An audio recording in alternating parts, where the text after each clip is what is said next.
वंदन। आप सभी विद्यार्थियों को और हमारे बहुत ही गुणी विद्वान एवं विदुषी प्राध्यापक गणों को मेरी ओर से विश्व हिंदी दिवस की हार्दिक शुभकामनाएं।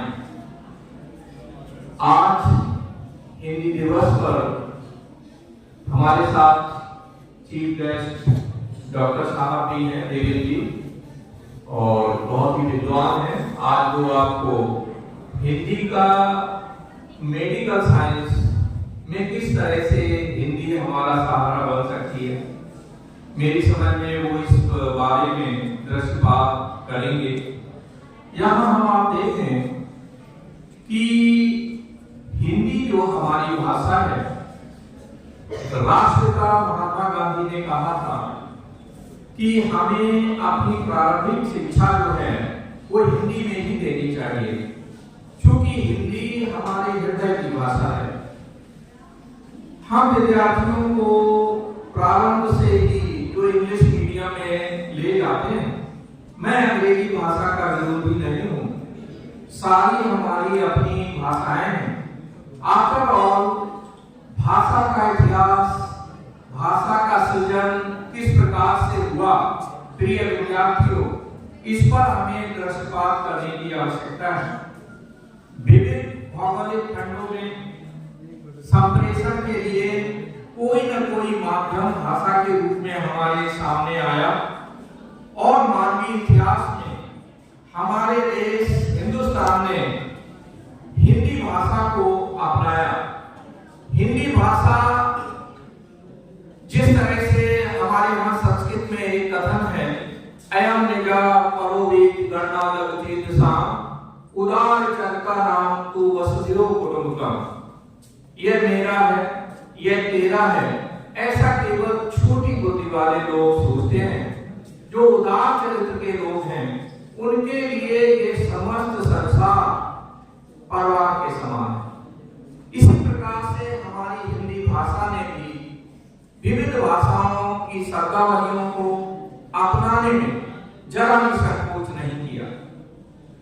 हालांकि हमारी हिंदी भाषा की लिपि देवनागरी है, जो कि संस्कृत से इसकी व्युत्पत्ति हुई, लेकिन आफ्टर ऑल हिंदी भाषा ने उर्दू को अपनाया। इवन आप देखें कि उर्दू जो भाषा, जो सेकंड लैंग्वेज है, इसका जन्म भी हिंदुस्तान में हुआ। मेरठ के आसपास के क्षेत्र से उर्दू भाषा का जन्म हुआ और आफ्टर ऑल आप देखें कि आज जो पड़ोसी देश पाकिस्तान है, उसने इसे अपना राष्ट्रभाषा बना लिया है। लेकिन आफ्टर ऑल हम आप देखें कि हम उन तमाम भाषाओं के ऋणी हैं जिनके द्वारा हमारी हिंदी भाषा समृद्ध हुई है। प्रिय विद्यार्थियों, मानव के लिए सबसे सरल माध्यम संप्रेषण का वही हो सकता है जो हमारी मातृभाषा है। आफ्टर ऑल अंग्रेजी भाषा, चूंकि ये ग्लोबलाइजेशन के एरा में हम लोग रह रहे हैं, तो ऐसी कंडीशन में अंग्रेजी भाषा से हमारा कोई बैर नहीं है। चूंकि ग्लोबली लिंक होने के लिए हमें अंग्रेजी भाषा का ज्ञान होना चाहिए। अब प्रश्न ये उठता है कि हम मेडिकल साइंस, ज्यूडिशरी और इसके अलावा एमबीए, इंजीनियरिंग, इन सभी में हिंदी भाषा के महत्व को कैसे बढ़ाएं।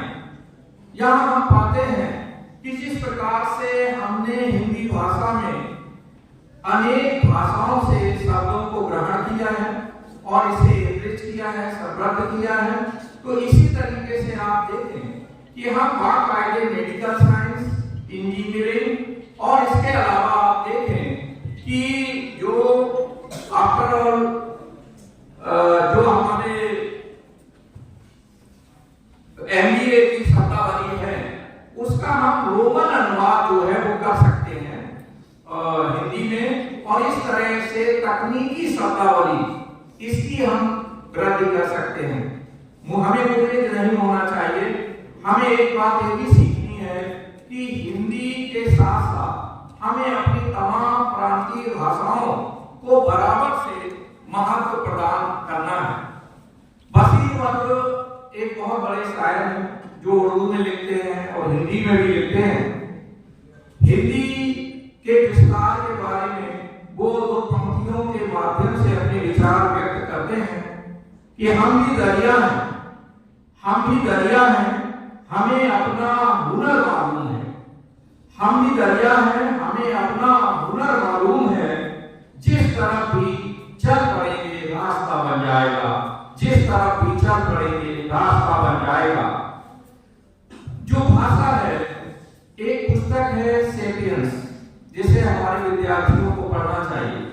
तो उसमें आप देखें कि इस मानव जगत में बहुत सारी स्पेसीज, जो जातियां हैं, जो विभिन्न प्रकार के प्राणी हैं, उन्होंने जन्म लिया। और आफ्टर ऑल आप देखें कि उसमें जो होमो सेपियंस, जो होमो परिवार है, वो काफी आगे बढ़ा। हालांकि निएंडरथाल, चिंपैंजी, आज हम लोग देखते हैं कि उन्हें हम जू में उनके दर्शन होते हैं। लेकिन जो मानव सभ्यता आगे बढ़ी, तो उसको आगे बढ़ाने में भाषाओं का योगदान बहुत ही अमूल्य और बेमिसाल रहा।